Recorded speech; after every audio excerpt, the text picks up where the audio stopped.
Hi you guys, welcome back to another video and I hope everyone had an amazing day. My name is Jai. If you do not know, welcome to my channel. We are back with another video from MJV Animations, and this is 3 true Halloween animated horror stories. So sit back, relax, get your snacks, and be sure to like, comment, subscribe, share all that wonderful stuff, and let's watch the video.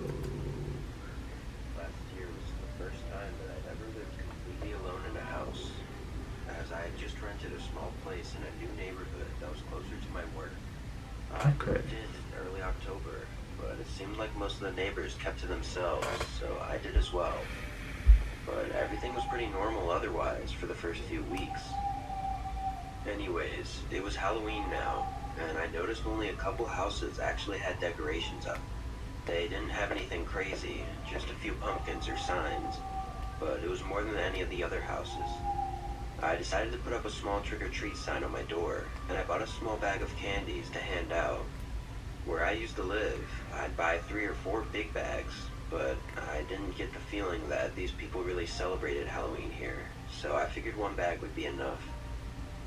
The afternoon came, and I got a few small groups of kids, but that was pretty much it. I was a little bit disappointed, as I always found Halloween to be enjoyable, even if I was just the one handing out treats at my house. Anyways, it started getting late, around 10 Decorated. p.m. So I put the bag of candy in my pantry and sat on the couch to watch a scary movie to end the night on. I think I was halfway through the movie before I heard the doorbell ring. A little bit confused and annoyed, I got up and looked out the peephole to see who was there. I saw what looked like a small boy, maybe 10 or 11, standing at the door in a homemade costume. It didn't look like anything specific, just black cloth with red accents and a black mask. I opened the door, and he said trick or treat. By now, it was almost 11, Trick or treat, so I was a little worried that he was alone walking door to door.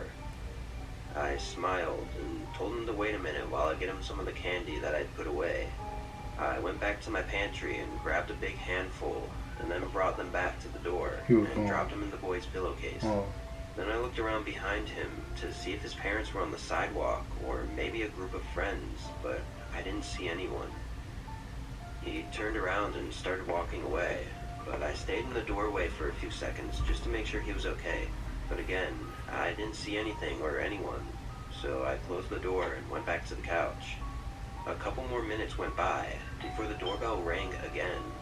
This time, I went to the pantry first and got the bag of candy, and then headed for the door.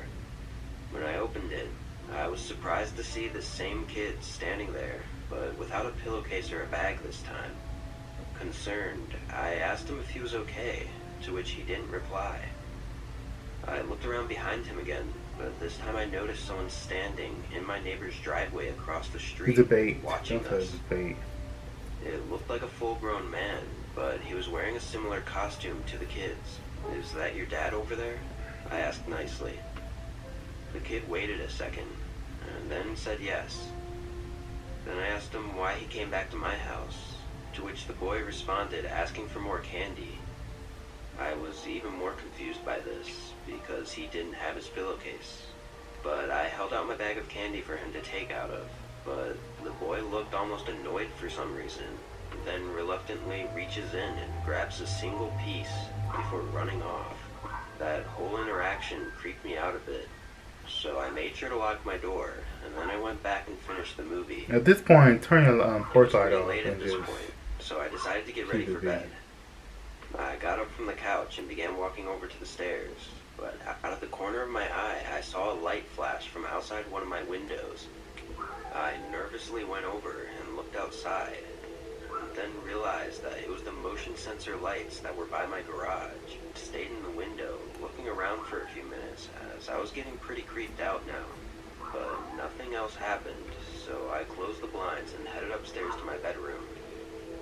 I laid in bed for probably 30 minutes, thinking about that boy from earlier and how strange the whole thing was. That's probably not even a little boy. As I started to drift into sleep, I heard a soft ruffling noise, followed by loud thumping bangs on my front door. Or that man is just using the I shot up and jumped out of bed.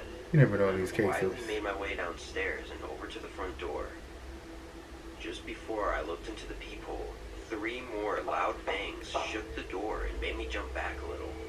I waited there for a few seconds, then looked. It was the man that I'd seen across the street from earlier that the kid had said was his dad. He was standing there, just inches away from the door, still wearing that creepy black and red costume and a mask.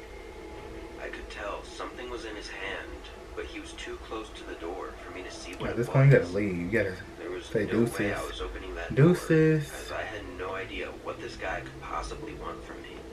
I knew this was either some sick joke or something much worse. I ran back upstairs and grabbed my phone, then locked myself in the room and called 911. The man continued banging on the door for probably a whole minute before it went silent. I waited in fear, hoping he had left for good. Then I got up and looked out of my bedroom window, which had a small view of the sidewalk that led to the front door. But as I was looking, the sudden sound of glass shattering came from what sounded like the kitchen downstairs. Uh-oh. Call the police. Completely terrified. Get you a knife, get you a gun, get your weapon. No way to defend myself if they came upstairs. Thankfully, just moments later, I could hear police sirens down the road, followed by footsteps rushing outside from downstairs. I waited for the police to call for me at the front door before I made my way downstairs to let them in. They searched the house to make sure the man was gone and noticed a broken window in my kitchen where it was obvious the man had entered. I ended up staying at a hotel for the next few days just to be safe, but I guess the guy never came back. I run through the whole night in my head a lot, wondering if he was just using his kid as some weird way to gain entry into my house. I don't really know for sure, but nothing was stolen though, which makes me question what the man was really trying to do, breaking in my house. Anyways, it's been almost a year now, and Halloween is in just a couple of weeks, and I'm starting to get pretty paranoid that the man from last year might come back to finish what he started. And you better be prepared, boy. You better be prepared, because people will take advantage of this holiday. When we were 13 to 14 years old.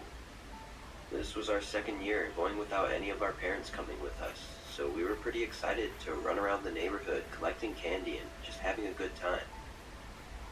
Something we'd do every year before Halloween was plan out our trick-or-treating route so that we could go to all the biggest houses in hopes to get full-sized candy bars.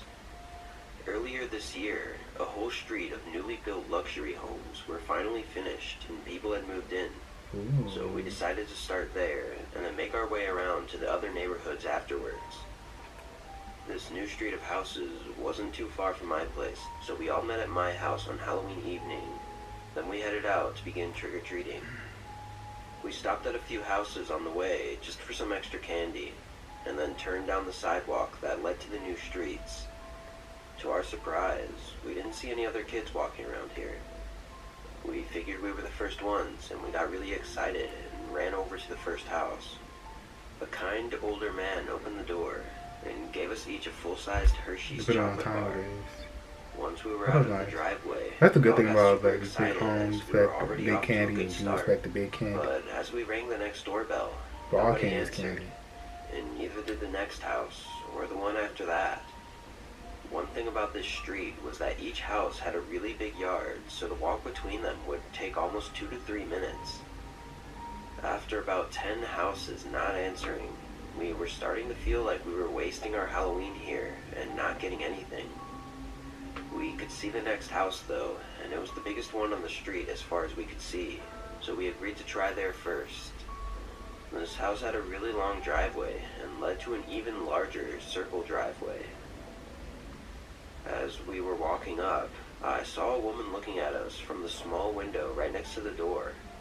But as soon as I made eye contact with her, she quickly backed away. I figured she was just waiting for trick-or-treaters, and I was just glad to see that someone was home and hopefully had some candy for us.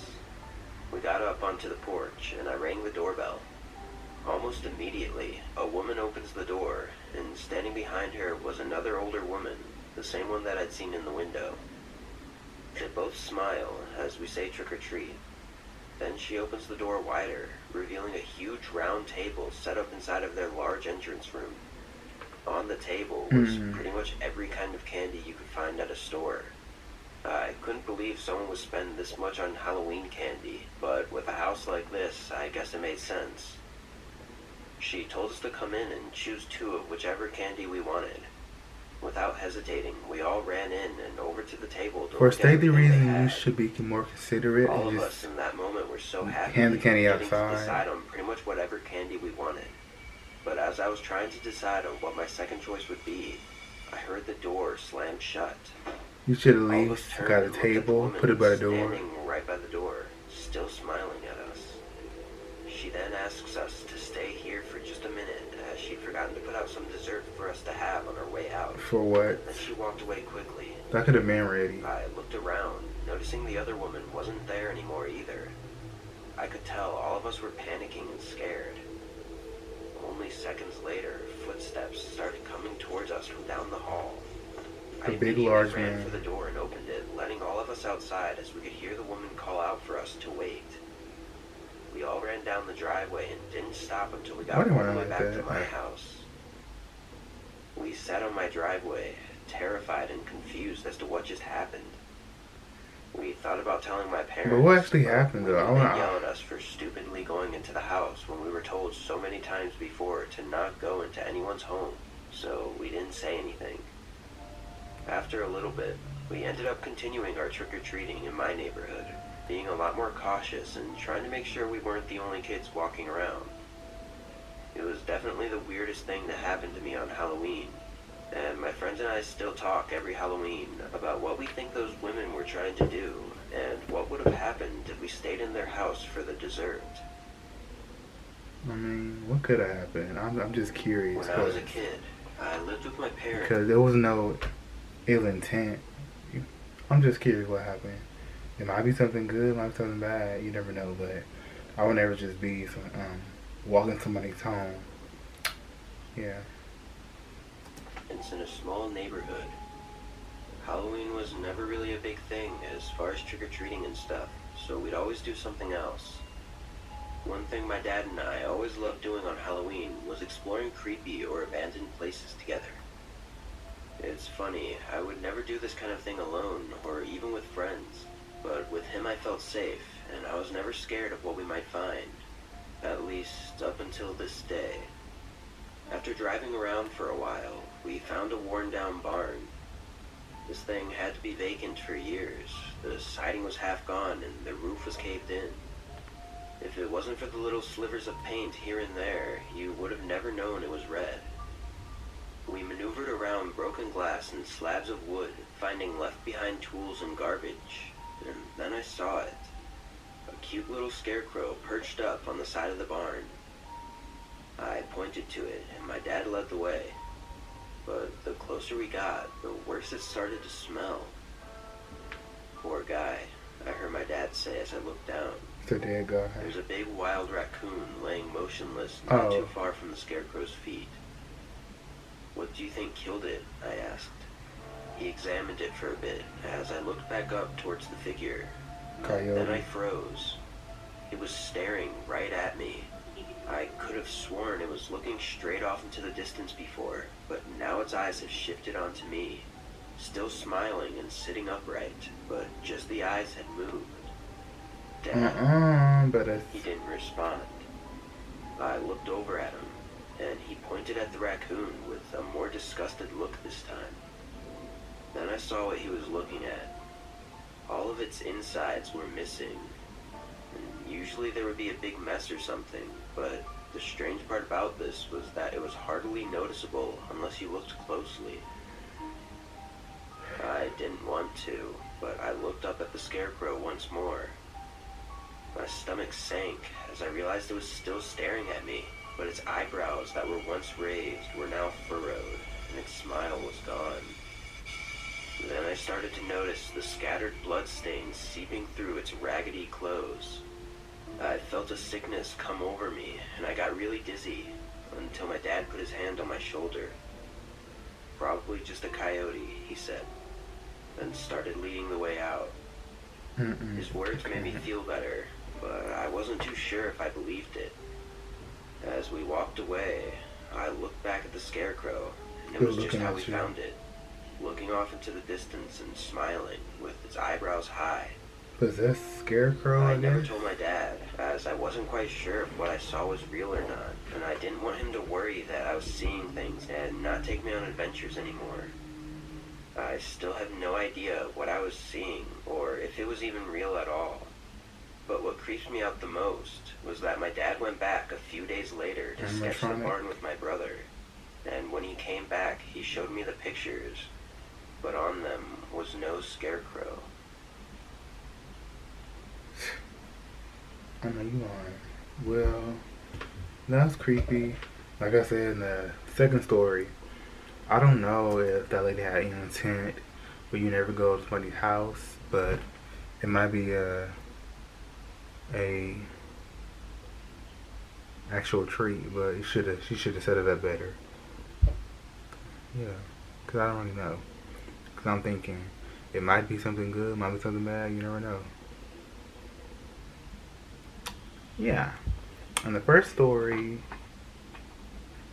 don't be reeling your son or your child or whatever what it is to do your dirty work, father. Okay. Tell me guys what you think. Thank you guys for tuning in. Like, comment, subscribe, share all the wonderful stuff, and have the most awesome positive day. Stay grateful, stay blessed. Until next time, you guys. Deuces. Deuces.